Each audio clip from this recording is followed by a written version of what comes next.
I used to think that men were the head of the household. I used to think that men were the head of the household, but it was a mentor of mine by the name of Miles Monroe who taught me something differently. And here's what Miles Monroe taught me. He said, men are not the head of the household. And that's the challenge. When you think of the head of the household, men start to think, I am the boss. I'm the man. You do what you're told. You can't go to that women's event. What do you mean? Well, number one, they're worried that you might find a real man. Never mind, let me not trade there. Hold on, wait. So here's what Miles Monroe said. He said, men are the foundation. See, men's responsibility is to hold up the family. It's to hold up the females, to hold up the children. It's to make sure if they fall that they're there. It's not to tell them what to do or how to do it or go in the kitchen and cook the meal and make sure the house is clean and when you're done, come rub my feet. The men's responsibility is to be the foundation to support this structure. You think about it like this, in a real estate environment, a lot of real estate people in this room. In the real estate environment, they have code and zoning laws. No matter where you go in the country, they have code and zoning laws. Here's what we've discovered. With these code and zoning laws in real estate, if the windows are cracked, they will not condemn the house. If shingles are falling off the roof, they still will not condemn the house. Siding could be coming off. The house could need painting, the whole bit, and they still will not condemn the house. But let there be a crack in the foundation, and they will come and condemn the house. And here's why I say that. Because it is I'm not here to say your responsibility, but I am here to say your responsibility is to make sure, because see, you still need the roof because the roof provides the shelter. You guys with me? You still need the windows because the windows provide the view into the real world. Is this making sense? And what happens a lot of times is the foundations are being attacked, and a lot of times it's being attacked through women. The foundations are being attacked through women, so the foundation becomes shaky, and it's very tough to build the house on a shaky foundation. So look, if you build your house on shifting sands, where might your house end up? Somewhere other than where you started, for sure. And that's why these events are so important, to see the women that are so carry so much weight, have so much influence, and have so much power, but in most cases have no clue the power that they have. And I try to teach my girls this. The power that you possess, you have no idea. All you got to do is go back in time and read some of the stories, what men were willing to do for the power that you have. And yet today, it's given away as if it's nothing. Does this make sense to anybody? Now, the challenge that I have today is that my topic is actually on keeping your money. On making the money that you're making work for you. But those that know when I train, I never let my subject get in the way of what I want to say.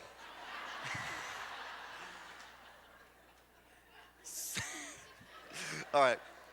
So here's what I want to first talk about. I want to talk about the challenge that we have when I lead to the money part of this thing. Because I'm going to show you a couple things. Because I'm not here, because you've been to trainings where the financial investment advisor is telling you should invest your money. Well, that's real nice, Sparky, but there is no money to invest. You guys with me? Pay yourself first. Well, that's real good, but when the bill collectors are driving me crazy, it's very difficult to take a little bit aside and put it away from myself. So the way I'm going to deliver how to keep your money, I'm going to show you a technique that Mrs. Malott and we discovered something early on, because here's what you'll find out. I don't care if you're making $300,000, $400,000, $500,000 a year. I see people just like we were. Look, my third year in the company made $116,000, but I was still broke. I went from being a janitor, working at General Electric, making $20,000 a year. Third year in prepaid legal, made over $116,000, but I was broker than ever. Part of it was the hole that I had dug for so long leading up to that point. It was the very next year, it went to over $224,000. Now, I still looked like I had something. Things looked like on the outside, that fake facade we could break with a rubber hammer, I still looked like something. But I was still broke at $224,000. When we surpassed and we got recognized for earning in excess of $300,000. We were finally getting ourselves together. But when I got recognized for the $250,000 ring, still broke at that time. And it was, we did all the things. We did the investments. We did the pay yourself first. We tried to do the whole budget. Everybody tried to do the budget thing? Didn't work for us either. We are just broke at a much higher level. A lot of people around you are in the same boat. The challenge that we have today is that we're so busy keeping up with the Joneses, you don't know what's real and what's fake today. But every now and then you got to look in the mirror and say, wait a minute, this ego trip that I'm on, this thing that I'm sharing, or this image I'm portraying to the world is not really what the reality is inside of my house. And so here's the challenge. The challenge is we've been so programmed, just like I was, and we all have our programming. Where do we get our programming from? We get it from our parents? Where else? Teachers, somebody said? Society? Media. You know, think about this. Think about this. Let me, how powerful is media's programming today? We're so wrapped up in reality television today, but we don't live our own realities. You know, I was watching, you guys ever see the Flavor of Love show?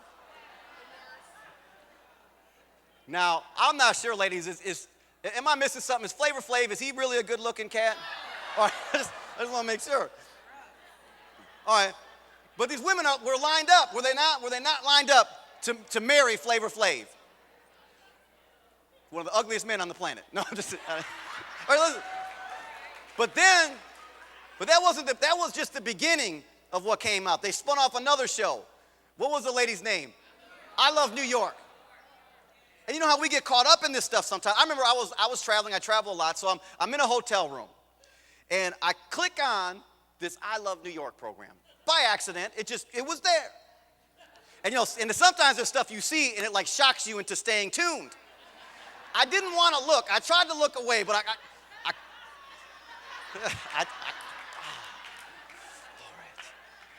So I proceeded to watch this mess, this thing unfold. And it happened to be one of those I Love New York marathons. So 4 o'clock in the morning, I'm feeling depressed. I'm a little dirty. I got to go and take a shower after all this. But here's what's crazy about this. Here's what's crazy. Here's what's interesting. The programming that was taking place. At the end of the program, it showed the producers of the program. At the very end, it's right there. And it summed it all up for me. The name of the company that produces those programs is called Mindless Entertainment. And it's almost like someone's laughing every time they make another $1 million off. Every time they get more advertisers to pump more things in so we consume rather than capitalize. Every time we use this stuff, as some people are so locked in front of television programs, they can't make it to a business briefing because that's the night of whatever program that they've turned into. And so this programming has continued. The programming on get it now, get it fast. Instant gratification is killing our society. You know what it is. You put your potato in the microwave. Look, you can't even wait for the bell to ring anymore. Look, you get in line at McDonald's, you're mad, you get a busy signal, your blood pressure's through the roof. Am I right? This instant gratification, the kids want this.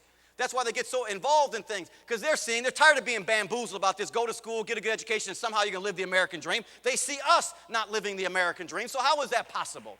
They see us frustrated every single morning going to a place we can't stand. And yet we're telling them to do the same thing. People are tired of being bamboozled. And it's this programming, this instant gratification society that's keeping. Look, we're the only species on the planet that can look to the sky and violate all the laws of nature. The squirrel can't do that. See, the squirrel knows in the summertime, it has to do what? Has to prepare for the winter. You guys with me? There's things it has to do. It has to work. It can't play all day long in the summertime. Because if it decides to play in the summer, rather than whatever I don't know what the squirrel does, what happens to the squirrel come winter? Dies. Now, do we get all sad when we see a dead squirrel in the street? Do you get the family out and get a little kumbaya session? Kumbaya, my squirrel. Do we do that? No, we understand that's the laws of nature. Yet we continue to violate these laws of nature. We continue to take this programming in that keeps us broke, that keeps us going second class, that keeps us consuming from other people. Is this making sense to anybody?